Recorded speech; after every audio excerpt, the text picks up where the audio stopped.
अस्सलामु अलैकुम वरहमतुल्लाहि वबरकातुह।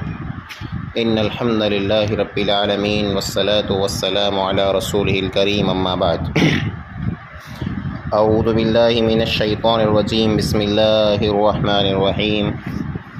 इन तस्तफ्तिहु फ़क़द जाअकुमुल फ़त्ह व इन तंतहु फ़हुव खैरुल लकुम व इन तऊदू नउद वलन तुग़निय अन्कुम फ़िअतुकुम शैअन वलौ कथुरत व अन्नल्लाह मअल मुमिनीन। सूरह अनफ़ाल आयत नंबर 19। इन आयत के अंदर अल्लाह ताला फरमाए तो इन तस्तफ्तिहु, जेकॾहिं आखे फ़ैसिलो खपे तो या आखे फ़ैसिलो खपियो थे, फ़क़द जाअकुमुल फ़त्ह, त हाणे फ़ैसिलो आं वटि अची वियो आहे। फ़ैसिलो कयो फ़ैसिलो? फ़ैसिलो ई जे मक्के जा मुशरिक काफ़िर ई अक्सर नबी अकरम सल्लल्लाहु अलैहि वसल्लम के चवंदा हुआ, मता हाज़ल फ़त्हु इन कुंतुम सादिक़ीन, जे ई फ़ैसिले जो टाइम कॾहिं अचींदो जंहिंजो ई फ़ैसिलो करणु चाहियो था। अल्लाह जा नबी सल्लल्लाहु अलैहि वसल्लम जरा मक्के जे मुशरिकनि खे दीन जी दावत ॾींदा हुआ, तर चवंदा हुआ ऐं तौहीद वारा थियो ऐं अल्लाह वारा थियो, न त उहो टाइम आते अचींदो जरा अल्लाह ताला पंहिंजो फ़ैसिलो कंदो। अल्लाह फ़ैसिलो ई कंदो जे पाण मुंहिंजा सचो केरु न पाण खोटो केरु। पाण मां जेको सचो हूंदो उहो जीतंदो अने जेको खोटो हूंदो उहो हारंदो। ई नबी अकरम सल्लल्लाहु अलैहि वसल्लम मक्के जे मुशरिक यानी काफ़िर खे लगातार चवंदा हुआ। तर साम्हूं मुशरिक अने काफ़िर जेको हूंदा हुआ उहो चवंदा हुआ मज़ाक़ में अने मश्क़ी कंदे, जे मता हाज़ल वाद, ई वाइदो कॾहिं पूरो थींदो, ई फ़ैसिलो कॾहिं थींदो, असीं त वाट न्यारे न्यारे थकी रहियासीं। त अल्लाह ताला उन वस्तु खे यादि ॾियाराए जे जंगे बदर में जरा मक्के जा मुशरिक हारी विया अने उन्हनि जा सिनतेर माण्हू मारिजी विया, सिनतेर क़ैद थी विया, वॾा वॾा सरदार मारिजी विया, वॾो लश्करो तंहिं हूंदे हारी वियो, गुरूर ने घमंड त्रुटी वियो। तैर अल्लाह ताला चई जे इन तस्तफ्तिहु, जेकॾहिं आखे फ़ैसिलो खपियो थे न फ़ैसिलो खपे थो त हाणे फ़ैसिलो थी वियो आहे। यानी हाणे तव्हांखे ख़बर पई जे सचो केरु कूड़ो केरु। हेतिरो वक़्तु ताईं चवंदा हुआ जे असांखे फ़ैसिलो खपे, त हाणे फ़ैसिलो थी वियो आहे। न इन सिलसिले में हिकिड़ी रवायत इहा पण मिले थी, न हिकिड़ी हदीस इहा पण आहे जे अबू जहल जे बारे में, अबू जहल जे बारे में आहे जे जरा अबू जहल जंग बदर लाइ करे रवानो थियो त मैदान जंग में अचे खां पहिरीं, बदर जे मैदान में अचे खां पहिरीं उन चएं कुर चएं अल्लाहुम्मा अक़तउना लिर्रहम व आताना बिमा ला नअरिफ फ़अहनिही अलग़दा फ़कान अलमुस्तफ्तिह। अबू जहल चएं अल्लाह असां मुंहिंजा जेको वधारे रिश्तेदारीअ खे कपींदल हुए, जेको संगावतीअ खे तोड़ींदो हुए, अने असां मां जेको अहिड़ो माण्हू हुए जेको नयूं नयूं ॻाल्हियूं खणी आयो हुए, त अल्लाह तो उनखे ज़लील करे छॾ, रुसवा करे छॾ। यानी उहो पिंड खे हक़ मथे सम्झियो थे जे असीं सचा आहियूं न ई जेको मोहम्मद सल्लल्लाहु अलैहि वसल्लम चए थो ई खोटो आहे। त उन पिंड दुआ घुरी चएं जे तूं अल्लाह फ़ैसिलो करे विझ, जेकॾहिं असां मां जेको कूड़ो आहे तूं अॼु उनखे ज़लील रुसवा कर। त अल्लाह ताला चए थो जंहिंखे जेको फ़ैसिलो खपियो थे उहो फ़ैसिलो थी वियो जे ऐं हाणे हारी विया आहियो। पोइ अल्लाह ताला इन काफ़िर खे इहे पण वस्तु यादि ॾियाराए जे व इन तंतहु फ़हुव खैरुल लकुम, जे हाणे ऐं पाछा हटी वञो तव्हां लाइ करे बहितर आहे। पाछा हटी वञो यानी हाणे जंग ने लड़ाई न कयो,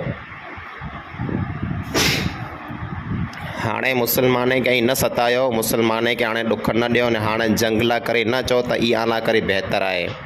अने जेकॾहिं व इन तऊदू नउद, जेकॾहिं ऐं पाछो वरी ईज कमु कंदा, वरी जंग ने लड़ाई कंदा, त जीअं असां आस हैर कयो आहे असीं ईअं कंदासीं वरी।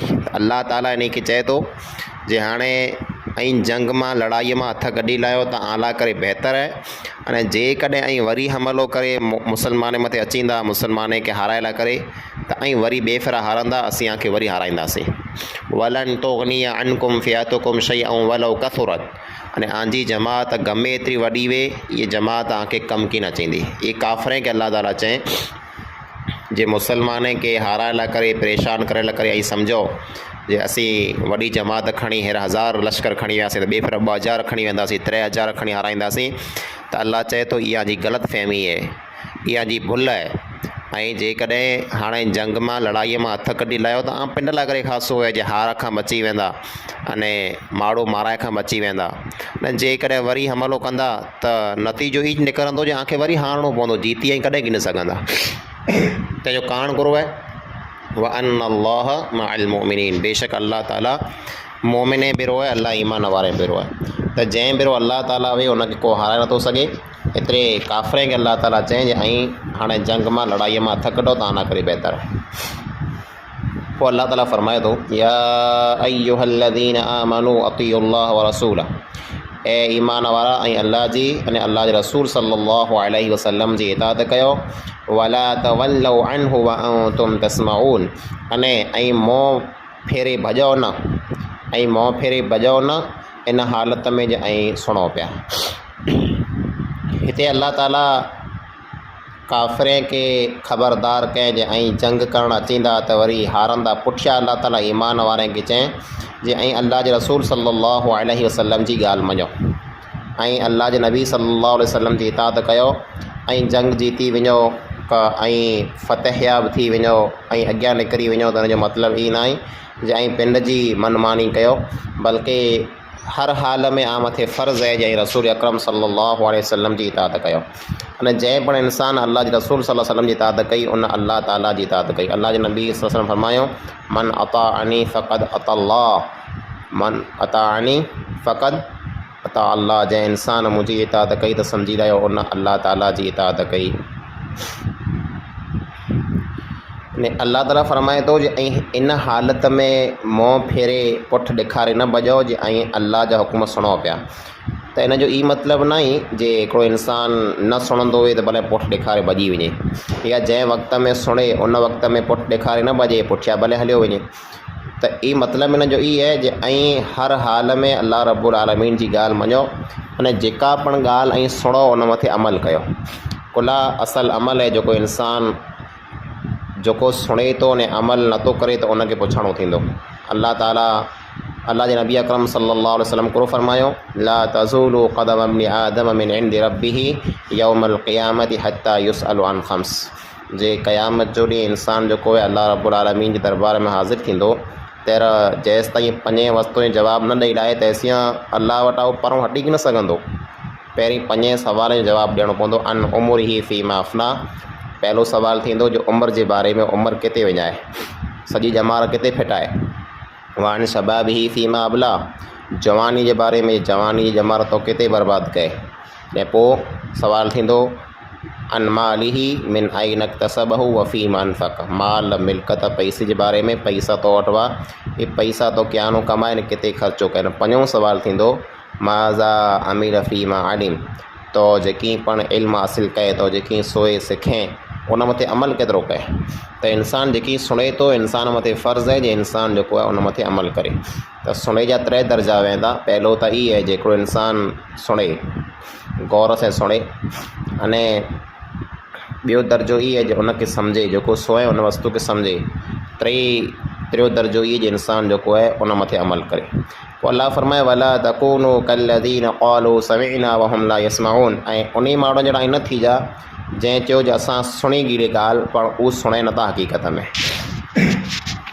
अहिड़ा कई मदीने में मुनाफ़िक़ यहूदी हुआ जेको अल्लाह जे नबी अकरम सल्लल्लाहु अलैहि वसल्लम नचींदा हुआ ने चवंदा हुआ असां आञो मड़े ॻाल्हियूं सुणूं था ने ऐं जेकी चओ था असीं मड़े सुणूं पिया, सोई गांजी ॻाल्हि सोई, पर उहा हक़ीक़त में सुणंदा की न हुआ। मतिलबु इहे आहे जो उहो अमल की न कंदा हुआ। त हिकिड़ो इंसान जेको दीन जी ॻाल्हि सुणे त उन मथे पहिलो फ़र्ज़ु इहो आहे जो उहो अमल करे। जेको इंसान दीन जी ॻाल्हि सुणे थो न अमल नथो करे त उनजो मतिलबु ई थियो उन कर सोए ज न आहे, उन कर सुहिणो आहे त ईअं न कयो खपे, बल्कि इंसान जेका पिणु दीन जी ॻाल्हि सुणे उन मथे इंसान खे अमल कयो खपे। पोइ अलाह ताला अहिड़ा माण्हू जेको दीन जूं ॻाल्हियूं सुणे था हक़ीक़त में अमल नथा कयूं त अलाह फरमाए इन शर्र दवाबि इंदल्लाह असुम्मुल बुक्मुल लज़ी ला याक़िलून। जे जानवर में जा मिणी कथा ख़राब अने बेकार जानवर अल्लाह जे नज़दीक उहे जेको बहिरा आहीं, जेको ॿोड़ा आहीं अने जेको गुंगा आहीं सम्झे नथा। अल्लाह ताला दाब जो लफ़्ज़ इस्तेमालु कनि, दाब जानवर खे चवाजे ने अल्लाह ताला हिते इंसान खे जानवर चई छॾे। त जो मतिलबु इहे जेको जानवर जेको वेहे थो उहो ॻाल्हि सुणे थो पण सम्झे नथो, त ईअं जो उहो माण्हू जेको दीन जूं ॻाल्हियूं सुणे था, क़ुर ऐं हदीस जूं ॻाल्हियूं सुणे था, अमल नथा कई त उहो जानवर जहिड़ा आहिनि। उन जी मिसाल इहा चए जो उहे जानवर ऐं कथा पण बल्कि अल्लाह ताला क़ुर में कई जॻह मथे फरमाए बल हुम अदल उलाइक कल अनआम बल हुम अदल। इहे जानवर जहिड़ा आहिनि, बल्कि जानवर ऐं कथा पण बेकार ऐं ख़राबु आहिनि। जे जानवर जेको आहे उहो त बेसुधो वेहे थो, उन वटि अक़ल नथी वेहे, तंहिं हूंदे पाण जेकी सम्झे थो उन मथे ओतिरो अमल करे थो। जानवर जेको आहे उहो पिन जे पुआर जी, पिन जे तणार जी ने तवार मथे सॾ मथे अचे थो, हक़ल जेको आहे मञे थो। त जानवर जेतिरो सम्झे थो उहा ॻाल्हि मञे थो धणीअ जी, पण हिकिड़ो इंसानु जेको सम्झ वारो आहे, अक़ल वारो आहे, तंहिं हूंदे पण पिन जी धणीअ जी यानी अल्लाह जी ॻाल्हि नथो मञे, त ई जानवर ऐं कथा पण बदतर ने बेकार आहे।